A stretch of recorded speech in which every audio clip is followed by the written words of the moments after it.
अयोध्याश्रित काल कुलालय की ओर से आप सभी सुहृद सहृदय लोगों का आत्मिक अभिनंदन है। कल मैं श्रीकुल की सिद्ध महाविद्या भगवती धूमावती के विषय में आप लोगों से संवाद स्थापित कर रहा था। आज 10 महाविद्याओं में श्रीकुल की अंतिम महाविद्या भगवती कमलात्मिका कमला के विषय में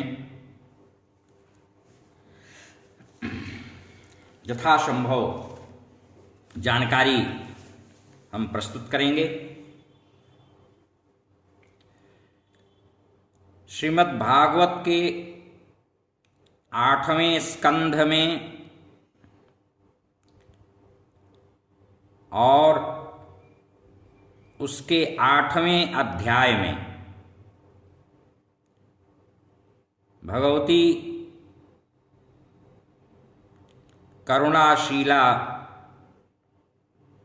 कमला के उद्भव की विस्तृत कथा मिलती है।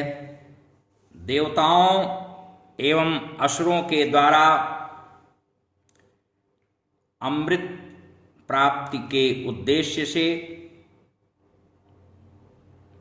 किए गए समुद्र मंथन के फलस्वरूप जगदम्बा कमला का आविर्भाव होना कहा गया है। कमला ने भगवान विष्णु का पति रूप में वर्ण किया था। भगवती कमलात्मिका महाविद्याओं में अंतिम 10वीं महाविद्या परिगणित हैं। यह वैष्णवी शक्ति हैं और भगवान विष्णु की लीला सहचरी हैं। इनकी उपासना जगदाधार शक्ति की उपासना है। यह निखिल भौतिक प्राकृतिक संपत्ति की अधिष्ठात्री देवी हैं।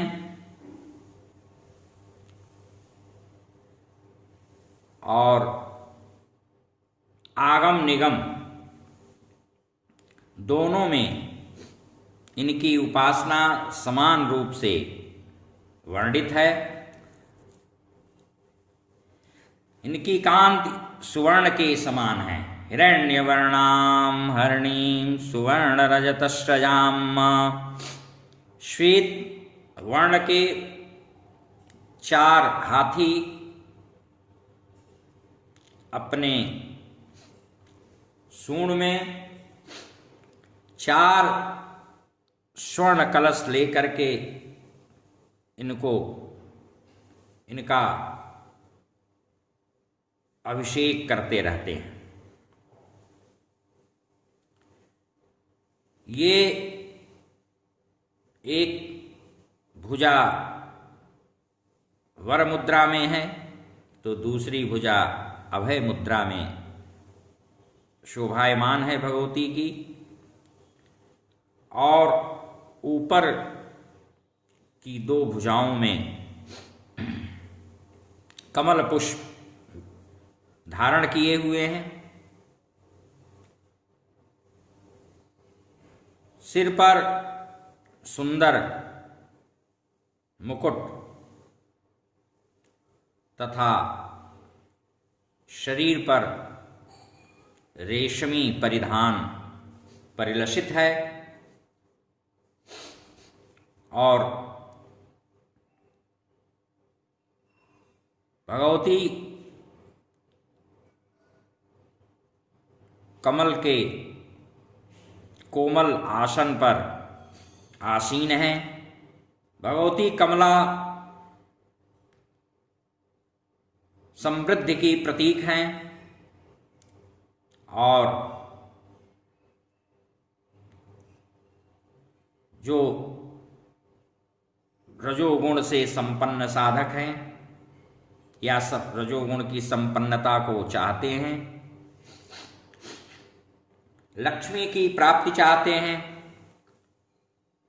नारी पुत्रादि घर परिवार में सौख्य चाहते हैं, तो उसे निश्चित रूप से कमला की उपासना करनी ही चाहिए। इन्हें लक्ष्मी और षोडशी भी कहा गया है।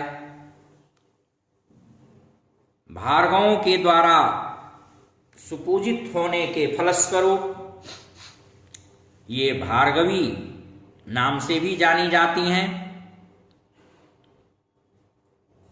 भगवती कमला की कृपा से साधक को पृथ्वी पतित्व तथा पुरुषोत्तमत्व दोनों की प्राप्ति हो जाती है। श्री सूक्त का नित्य पारायण, हवन, कमलगट्टे की माला पर इनके मंत्रों का जप, बिल्वपत्र और बिल्व फल या कमलाक्ष कमलगट्टे से रक्त चंदन के बुरादे से और घृत मिश्रित पायस से इनका हवन करने से विशेष फल प्राप्ति होती है। स्वतंत्र तंत्र, वाराही तंत्र, कालिका पुराण इत्यादि में इनके आख्यान उपाख्यान आपको पढ़ने को मिलेंगे। चिंतामणि गृह में इनका निवास है।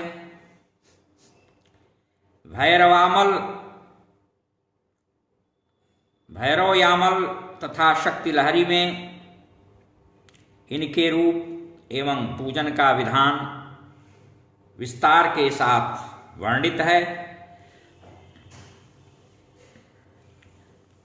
श्रीष्यते लक्ष्मीश्च पत्न्या वहो रात्रे पार्श्वे नक्षत्राणि इत्यादि जो वैदिक ऋचाएं हैं, इन ऋचाओं के द्वारा इनका आवाहन पूजन किया जाता है। अश्वरथ हस्त के साथ उनका संबंध विपुल वैभव का परिचायक है, सूचक है। ये पद्मासना है, पद्मवर्णा है। ये भगवान की शक्ति हैं। भगवत शक्ति कमला के 5 कार्य बताए गए हैं। तिरोभाव, सृष्टि, स्थित, संहार और अनुग्रह। ये स्वयं कहती हैं कि मैं नित्य निर्दोष परमात्मा नारायण के सब कार्य मैं स्वयं करती हूं। इस प्रकार हमारे तंत्र वाङ्मय में 10 महाविद्याओं की उपासना का जो अनुक्रम है, काली से लेकर कमला तक, सृष्टि और व्यष्टि, गति, स्थित, विस्तार, भरण पोषण, नियंत्रण, जन्म मरण, उन्नति अवनति, बंधन इत्यादि, ये सारे मोक्ष की अवस्थाओं तक की प्रतीक हैं। और अनेक होते हुए भी ये एक हैं, इनमें साधक को अभेद दृष्टि रखना चाहिए, अन्यथा सिद्धि हानिर पदे पदे लिखा हुआ है, पद पद पर पग पग पर सिद्धि की हानि होती है। मंत्र महाणव, शारदा तिलक, शाक्त प्रमोद, मंत्र महोदधि आदि तंत्र ग्रंथों में दशों महाविद्याओं के बारे में विस्तार के साथ इनकी उपासना का वर्णन उपलब्ध होता है।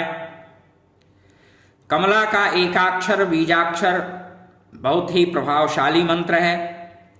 1.25 करोड़ जप हवन से अत्यंत चमत्कारिक प्रभाव आप स्वयं अनुभव कर सकते हैं। इनके यंत्र के अष्टदलों में अग्रभाग में 8 बाणों की पूजा अवश्य करनी चाहिए। सिद्ध विद्या त्रयी में इन्हें अंतिम स्थान प्राप्त है। दक्षिण और वाम मार्गी दोनों विधाओं से दोनों उपासक इनकी उपासना करके इनकी कृपा प्राप्त करते हैं। यद्यप करके यह शुद्ध वैष्णवी विद्या है। इनके एकाक्षर का जप पुरस्रण 51 लाख करने से भी बहुत प्रभावी परिणाम प्राप्त होता है। रक्त अंगराग, पूजा का वस्त्र और जपमाली आसन सब कुछ रक्त वर्ण का हो। पूजा का वस्त्र रेशमी या ऊनी हो। लाल रेशमी धागे में कमलगट्टे यानी कमलाक्ष की माला गुथी हुई होनी चाहिए।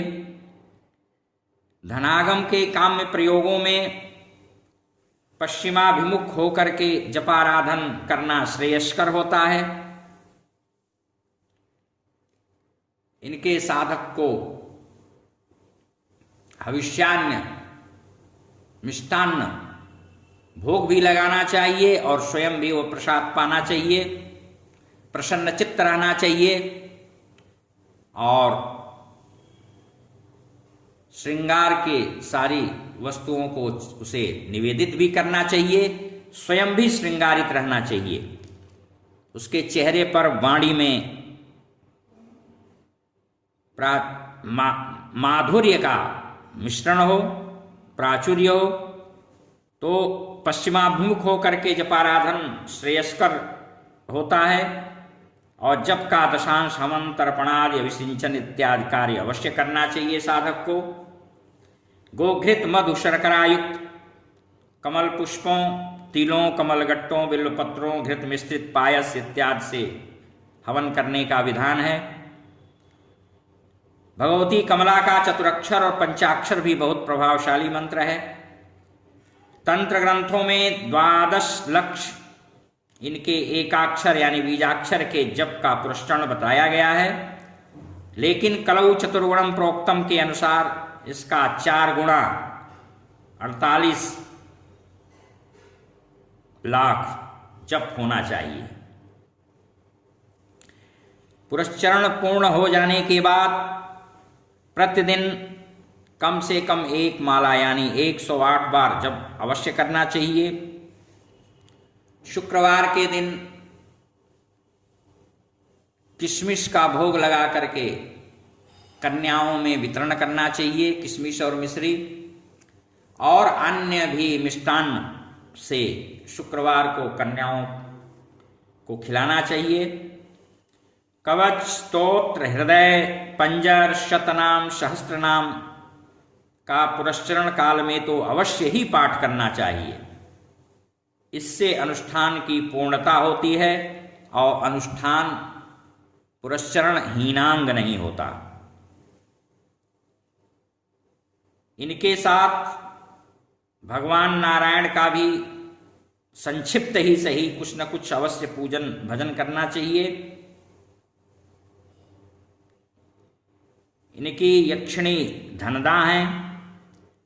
धनदा के स्तोत्र का पाठ करते रहने से भी अपार धन वैभव की जल्दी प्राप्ति का मार्ग पथ सुलभ और प्रशस्त हो जाता है।